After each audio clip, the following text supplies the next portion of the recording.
Tumesikiza mpango wa ujenzi wa madaraja katika baadhi ya wilaya, lakini kwenye jimbo hili la Mchinga kuna madaraja zaidi ya 4. Kwa mfano, Nangaru panatakiwa kujengwa daraja. Katika barabara hiyo ya Nangaru kuna sehemu panaitwa Makumba, kuna mto mkubwa panapaswa kujenga daraja. Lakini katika barabara hiyo hiyo ya Nangaru kuna sehemu inaitwa Moka Matimba, kuna daraja lilijengwa, liliweza kuzamishwa na mafuriko yaliyopita, pana mto mkubwa panapaswa kujengwa daraja. Lakini kuna sehemu ya Nyangara katika kata Mipingo, pana mto mkubwa, palikuwa na daraja limeliwa na mafuriko, panapaswa kujengwa daraja. Lakini sehemu moja kwenye kata ya Kiwawa kuna kijiji kinaitwa Mputwa, barabara imefika muda mrefu, panapaswa kujengwa daraja. Lakini katika mpango, Mheshimiwa Mwenyekiti, hatujaona daraja hata moja kwenye hili jimbo. Lakini Mheshimiwa Mwenyekiti, kwa aina barabara hizi kwenye hili jimbo na ukubwa wa mito hii, ujenzi wake wa daraja ni gharama yake ni kubwa sana, na sidhani kama TARURA kwa ardhi ya wilaya yetu wanaweza kujenga.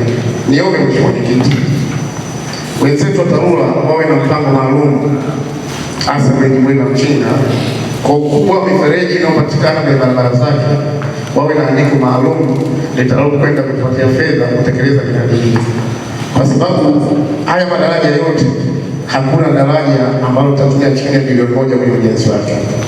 Lakini tumeona kwamba hili jimbo zima limepata bilioni 2 kwa mwaka. Kwa hiyo maana yake tunataka kutumia zaidi ya miaka 5 kujenga madaraja pekee yake kwenye hilo jimbo. Kwa hiyo Mheshimiwa Mwenyekiti, nilikuwa naomba sana hili wenzetu wa TARURA waangalie, lakini wawe na mpango maalum kuhusiana na haya madaraja ya jimbo la Mchinga, na waweke kwenye mpango na tuone. Lakini Mheshimiwa Mwenyekiti, tunaona manispaa za wenzetu zinapata bajeti kubwa sana kwenye barabara. Manispaa za wenzetu tunaona hata kwenye bajeti zao wana mkate mkubwa zaidi kwenye barabara.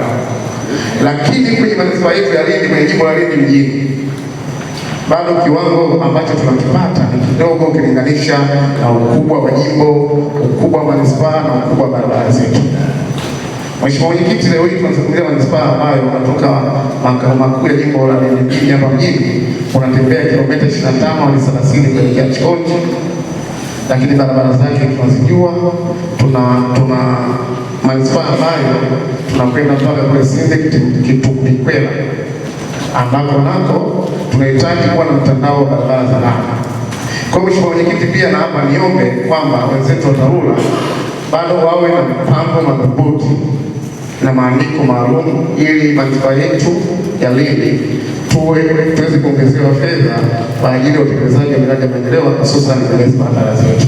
Lakini tukiendelea kuwa na bajeti hii, bado manispaa yetu ya Lindi, hususan jimbo la mjini, nao itaendelea kukosa fursa ya kutekeleza barabara nyingi za rami.